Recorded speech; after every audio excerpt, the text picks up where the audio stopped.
Menjalin filsafat Indonesia.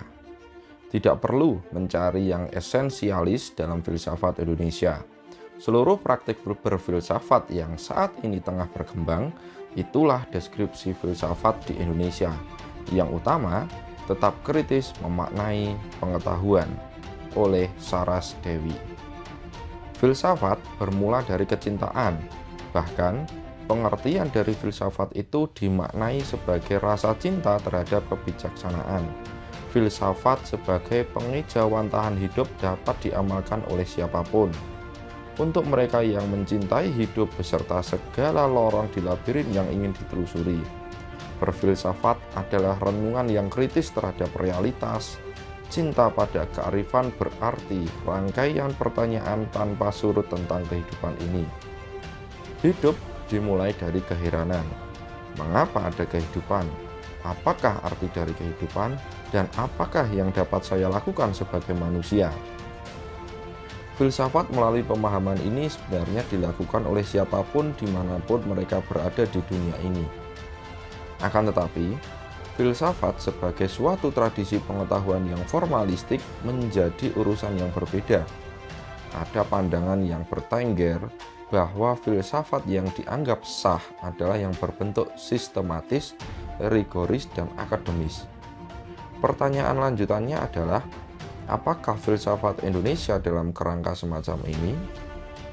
Pertanyaan ini masih terus bergulir semenjak 7 tahun yang lalu dibahas dalam Simposium Internasional Filsafat Indonesia. Simposium yang bertajuk Mencari Sosok Filsafat Indonesia itu menghasilkan gagasan-gagasan awal yang teramat penting dalam meruncingkan poin-poin demi merenungkan filsafat Indonesia. Cita-cita untuk memahami filsafat Indonesia terus ditelisik dalam Sarasehan Hari Filsafat Indonesia yang telah berlangsung pada tanggal 19 September 2021. Sarasehan yang dilaksanakan secara daring itu menghadirkan sejumlah tokoh dan penggiat filsafat yang berasal dari beragam latar belakang komunitas filsafat di Indonesia.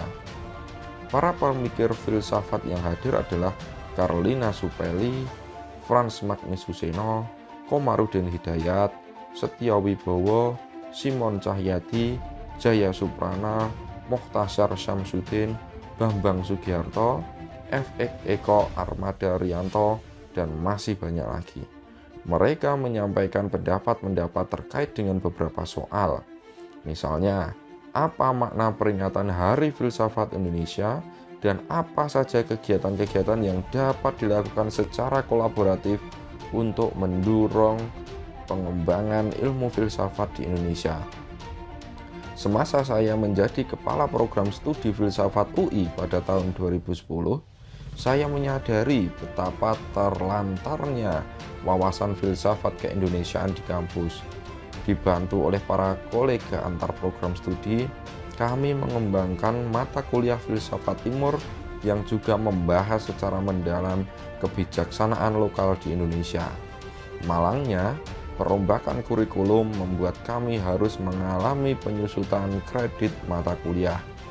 Ini menyebabkan terpangkasnya materi ajar yang membuat kami kesulitan untuk mengeksplorasi secara mendalam.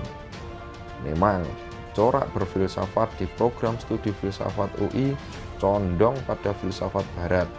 Pembahasan pengelompokan 3 cabang filsafat, yaitu ontologi, epistemologi, dan aksiologi, penuh dengan teori-teori filsafat yang berkembang di Eropa atau di Amerika. Namun, kondisi ini tidak saja di program studi filsafat UI. Sebagian besar wacana berfilsafat di Indonesia masih sangat kental dengan filsafat barat. Ini tercermin dari hasil publikasi tugas akhir dan riset-riset yang masih segelintir membahas filsafat timur secara umum, apalagi mengangkat kebijaksanaan lokal di Indonesia. Saya bertukar pikiran dengan Bambang Sugiharto, seorang guru besar filsafat di Fakultas Filsafat Universitas Katolik Parahyangan, mengenai isu-isu ini. Menurut dia, filsafat di Indonesia tentu dapat dijelaskan dari bermacam aktivitas berfilsafat yang sekarang ada. Tetapi yang menantang adalah menguraikan apakah filsafat Indonesia itu sendiri. Menurut dia, dibutuhkan reelaborasi wacana filsafat internasional dari konteks para filsuf Indonesia, misalnya Tan Malaka atau Nicolaus Riyarkara.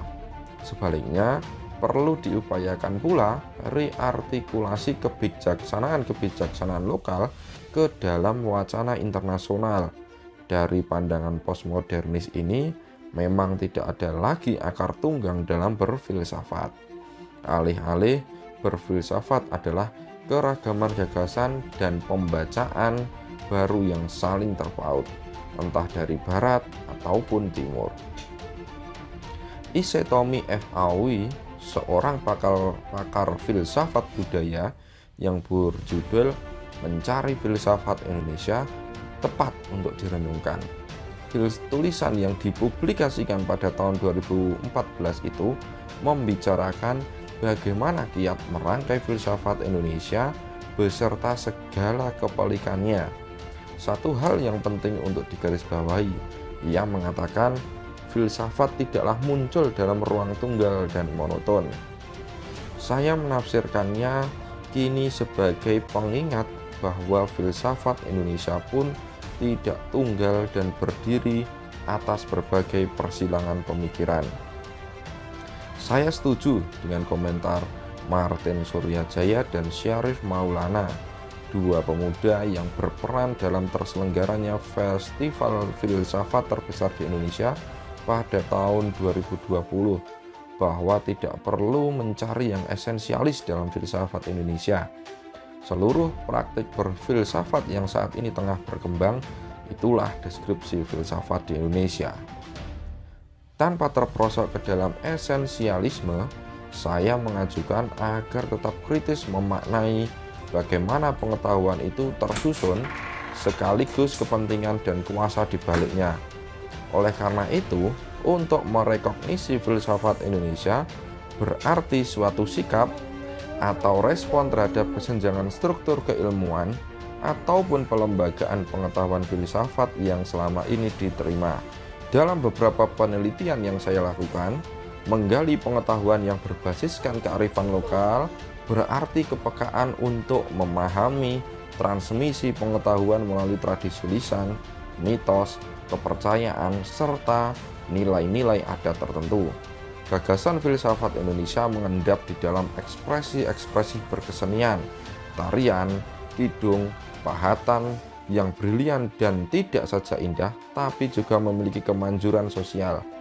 Berfilsafat memang semestinya menjejak serta mampu digunakan untuk mengidentifikasi secara kritis dan rasional problem-problem yang ada di masyarakat.